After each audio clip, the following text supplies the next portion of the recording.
I'm going to lead this next session talking around two particular parts.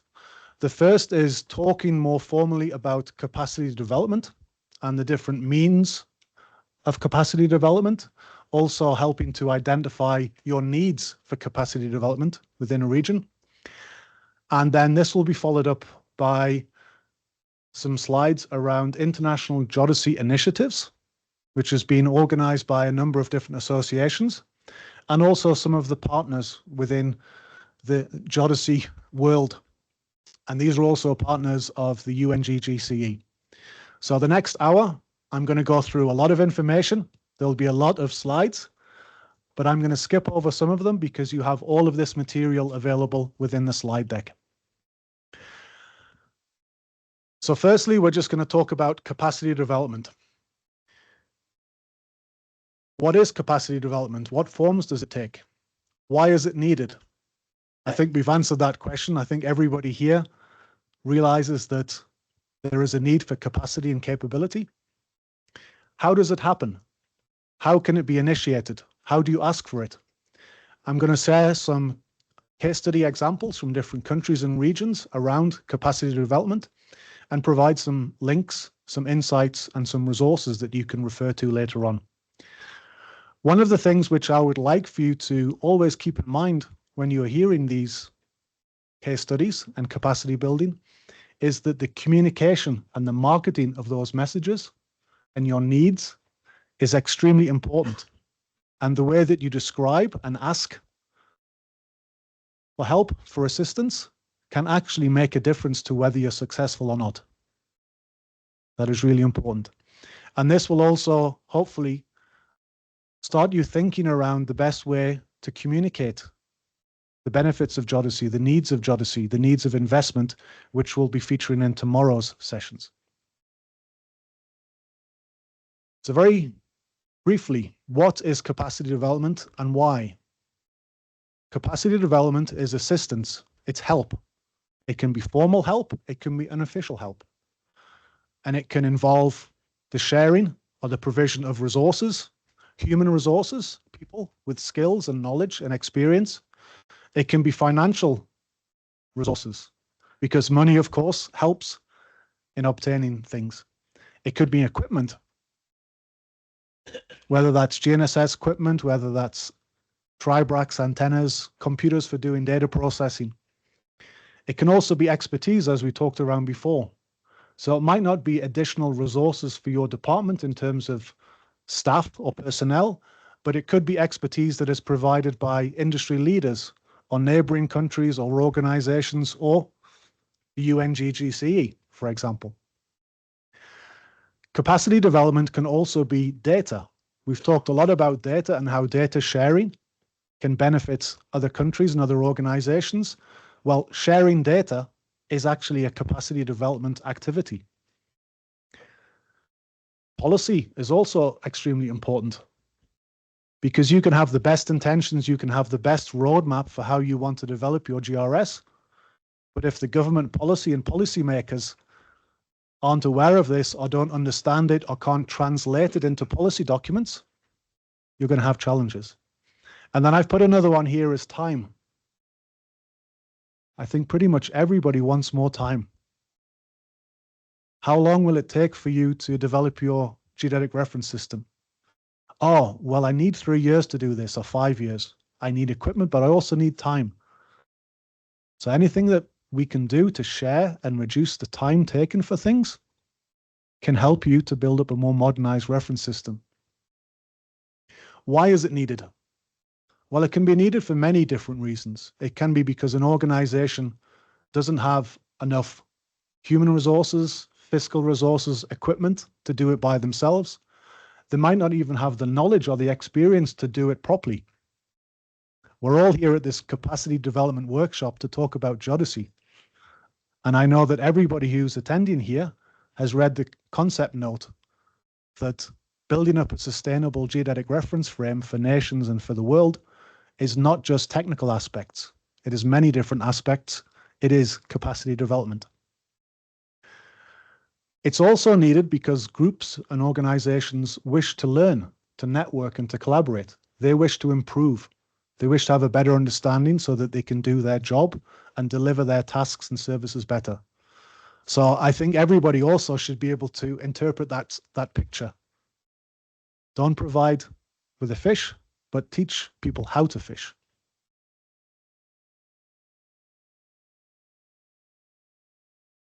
How and who starts capacity development? As I mentioned before, it is not necessarily a formal process. It can come informally through discussions, conversations, discussions over coffee or tea or croissants here, even at this workshop.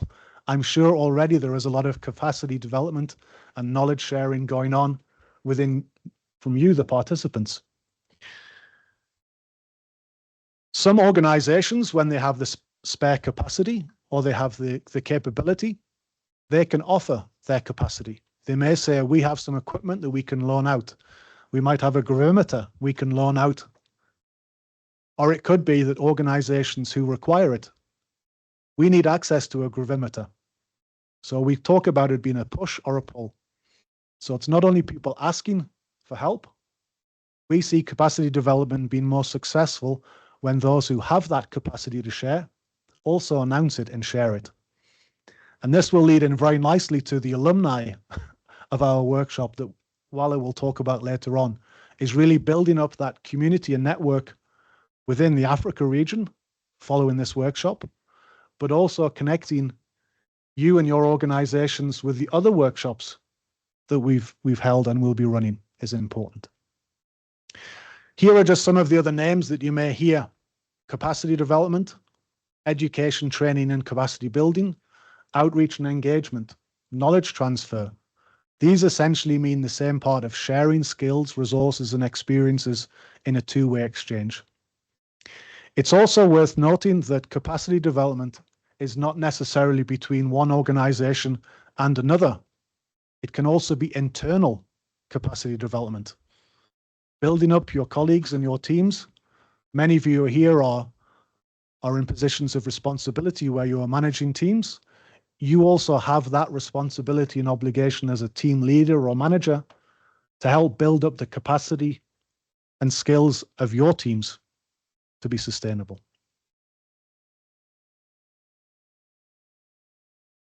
There is often a lot of talk about the geodesy crisis. This has been in many magazines. It's also, I think, prevalent in every region where they say, we don't have enough geodesists. We don't have enough funds. We don't have enough resources. We don't have enough support. The decision makers don't understand what we're asking about. Well, yes, they're all things, but they're not a crisis. They've always been there, just in different scales and magnitudes. So it's nothing new. It can be overcome, but it will take a challenge to work on that. Some sources of capacity development. Well, you already are very closely involved with one organization, the UN-GGCE, in terms of capacity development. That's why you're here. That's why they are running these workshops, is to share knowledge and experience.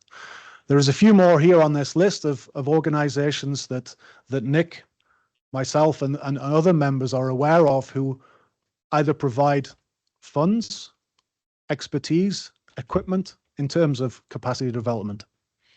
This will be very important for you to use and consider in tomorrow's business case section as well.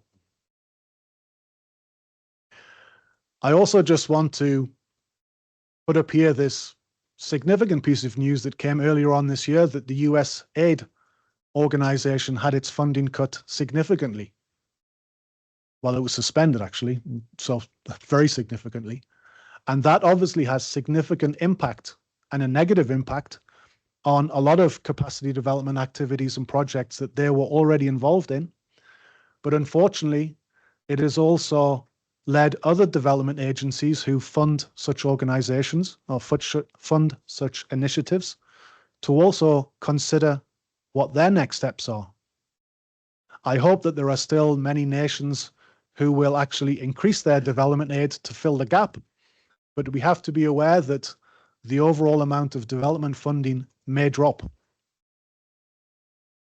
And in that situation, it's even more important that the Geodesy community is very precise in its requests for capacity development, because there's going to be a lot of groups seeking funding from a smaller purse of money. So in order, if you want to be successful, you have to really sharpen up your message. And this is what we're going to be discussing around this afternoon and tomorrow and Friday. Communications, marketing, needs, business case.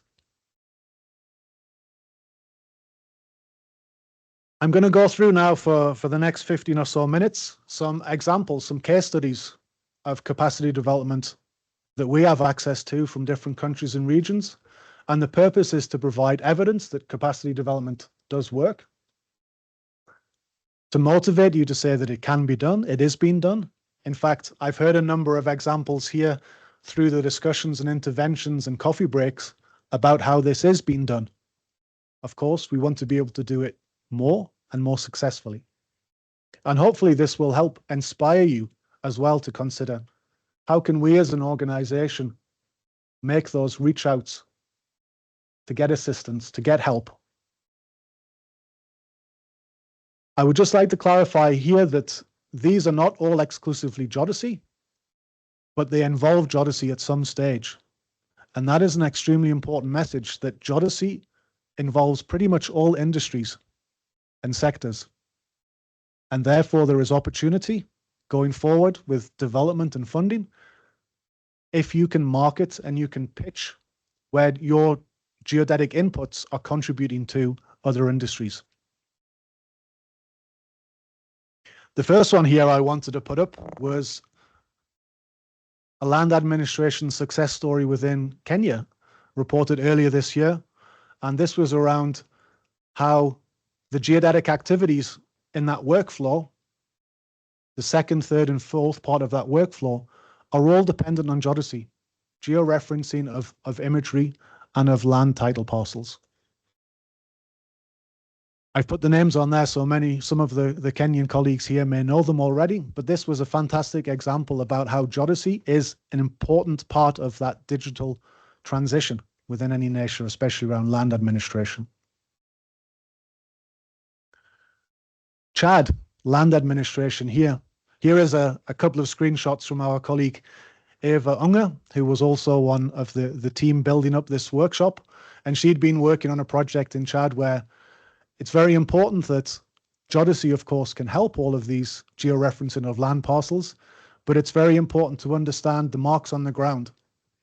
You can do all of this discussion about accuracy and precision around Geodesy and geodetic terms, which is what we typically like to do.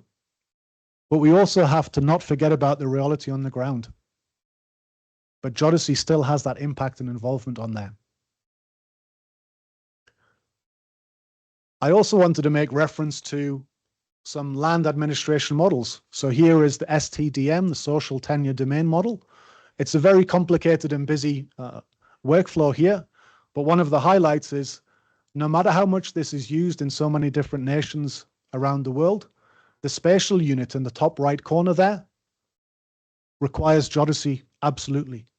That cannot happen without Geodesy. So even though you might hear about the STDM being applied in your nation or in neighboring countries, it can't be done without Geodesy and the spatial aspects. GLTN, the Global Land Tool Network as well. Again, it's a standard that's using STDM, which is based on the ISO standard on LADM. Again, all requires that geodetic geographical information component. And all of this also requires to understand what reference frame is your coordinates being applied on or determined on. Well, as geodesists, that's your domain.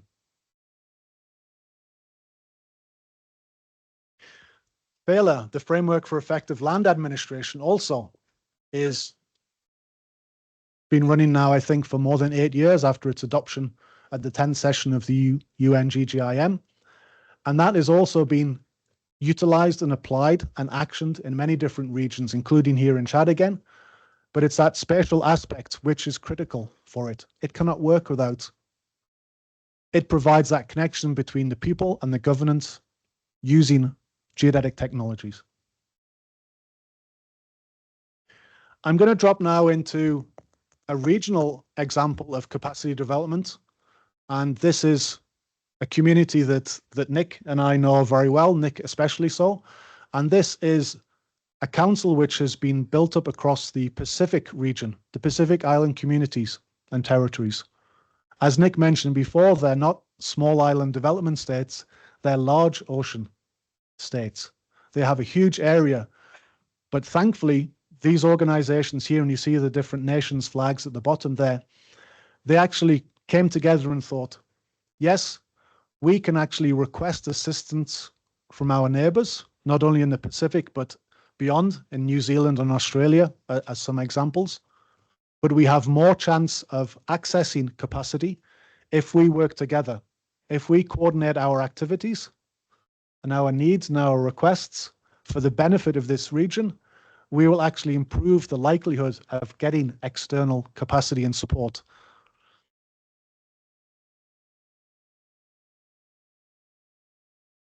And they use it for various different things. And here's just a very good summary of some of the activities that are involving capacity development, but things such as collaboration and partnerships. Building that partnership across the Pacific community requires a certain amount of internal capacity, as I mentioned before. They need to be taking their own, working up or developing their own working group with leadership and with skills to champion their needs. This example of how PGSC is working and operating could be a fantastic example for the African region and AFREF to consider, to see how a geographically separated group can work together for common goals. And they're involved in lots of different things, lots of different activities, data sharing and so on. But some of the ones which are most important and most relevant are around disaster risk management and climate change adaptation. Even though there are many different cultures across the Pacific Islands and communities, disaster risk management and response to climate change is something which affects them 100%. Regardless of language, of culture, they're all in the same boat, to use the term, around that. And that's really where the power of this collaboration, both in terms of working together, but also getting external support and capacity development, is really important. So these are just some slides around some of the activities and communication and promotion that they do around their community. That in itself is extremely important, that they are out sharing and raising industry and global awareness about the challenges that they have.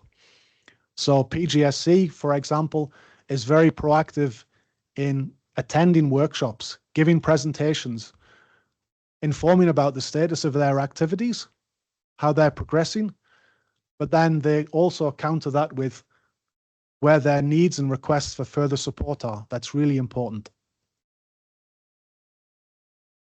As I mentioned before, they also have some dedicated resources. The community got together and have dedicated resources through coordination of logistics and activities and marketing, communications. Another example of a very good capacity that they have is that they have actually built up an equipment pool of GNSS receivers, antenna, boxes, power supply, solar panels, tide gauges that they can utilize and share across their region to help with campaign activities, to be used for training courses, even to be deployed after some natural disasters. But they've also built that capacity themselves. Moving to the Americas group within UN-GGCE also has built up some groups to work and build experience and knowledge across different areas, with Geodesy being highlighted there. They also leverage not only the federal government governance that is across the Americas region, but they also have very strong links in with the academic community and network, and also industry across that region. And that's really important when you're working or wanting to collaborate. For example, it is the private sector who can often more easily provide funds or support or equipment, whereas the academic sector can also provide a lot of visibility through conferences and events. So all of these parties can all work stronger together. The technical guidelines that SERGAS do, again, fantastic resources for within the SERGAS, the Americas region, but also freely available for other groups and organizations such as yourself to look at, to see what is best practice in other areas. That in itself is sharing knowledge.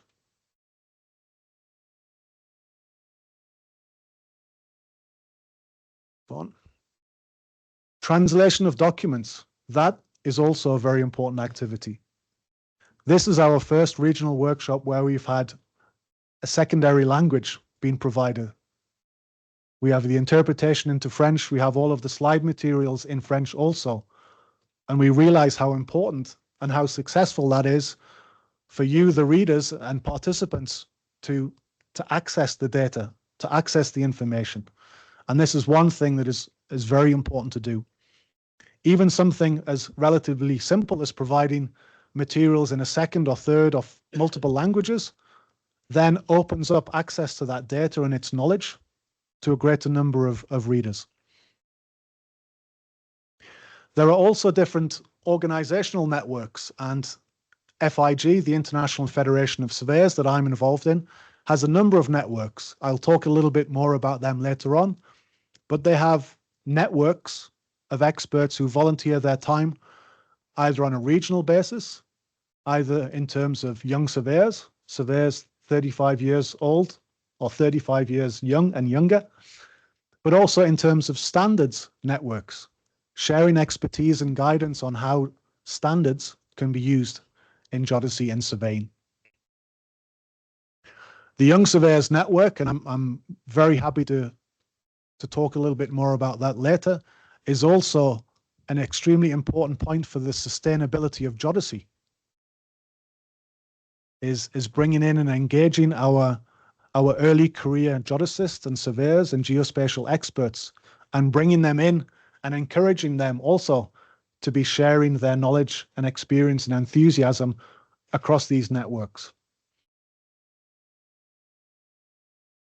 One initiative that the Young Surveyors Networks within FIG have been very successful at doing is building up a volunteer community surveyor program.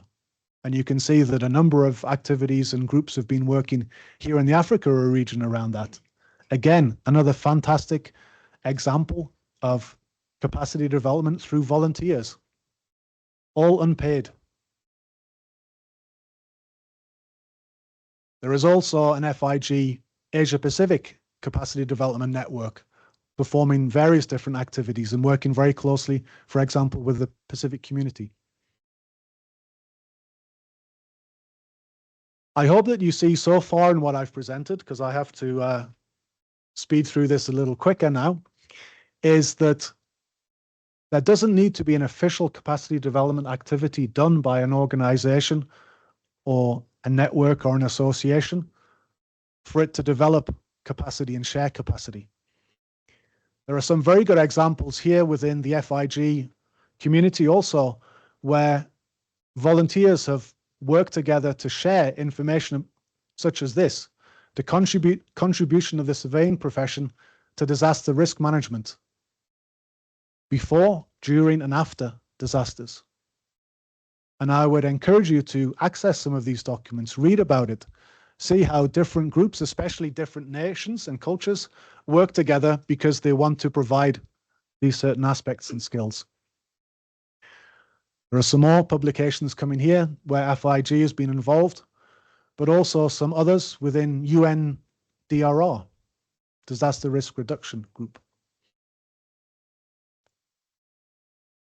One takeaway that I want to add, just as I wrap up this session, is that collaboration is key for capacity development.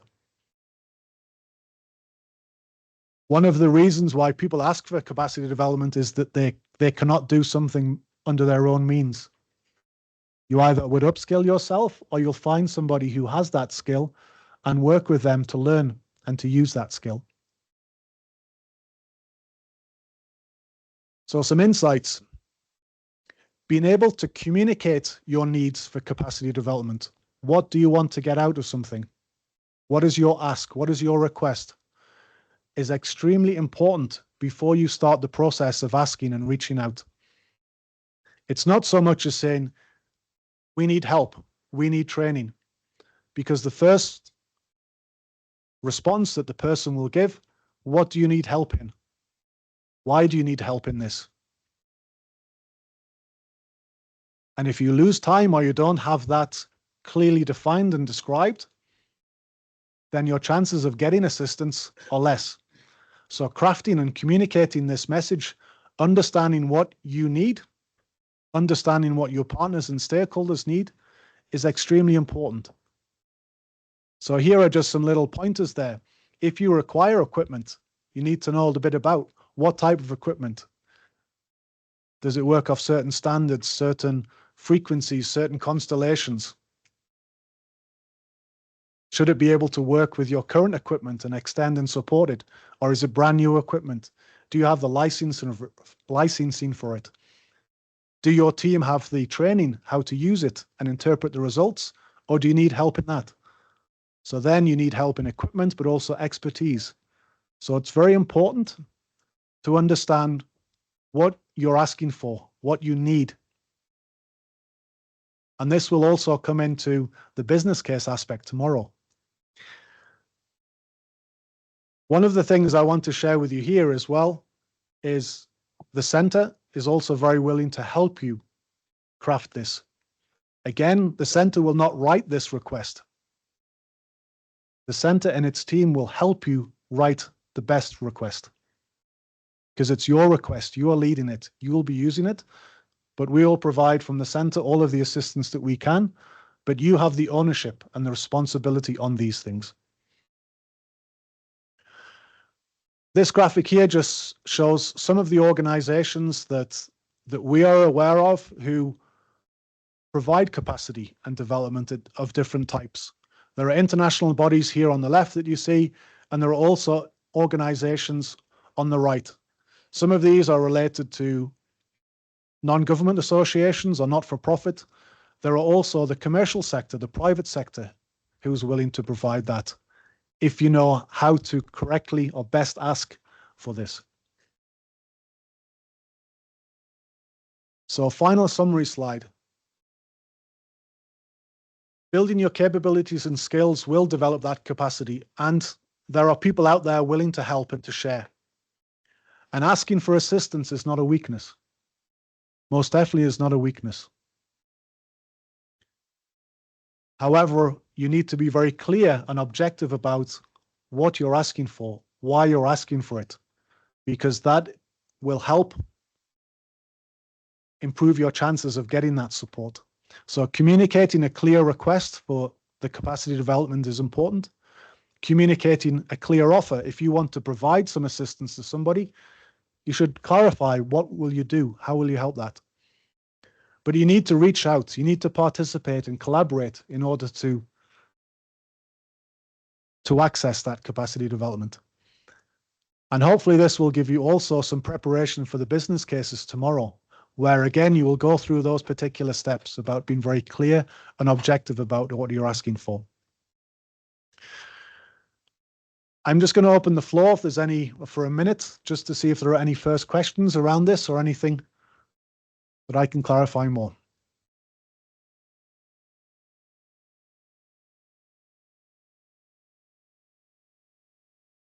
Aslam? Yeah, thank you very much. I think it would be useful for, as we leave here, we're also aware of what institutional structures are available within our continent. I think you've hinted at it, but I think I would like that everybody in this room be aware, for example, that of the existence of RCMRD, the existence of Afrigist, and any other structure that So I'm just pointing that out. That I think it would be a miss if we leave that not knowing of the key structures within that we should try to leverage off within our continent as well, in addition to what's been shown here. Thank you. Thanks, Aslam. No, that's a very good point, and I would like to arrange some time. I'm afraid it's not going to be now because we're quite pushed, but I would like at some time we find some time that we can invite RMRCD and Afrigist also to share a few moments about what their structure is, what their organization is, and how they can be engaged with to provide that capacity development. And then I would love to reach out to both organizations to get maybe a slide or two that I can include in the final set of presentation material. So thank you for that in advance. I'll come and speak with you later if you don't mind, because I want to make sure we get now into the next session.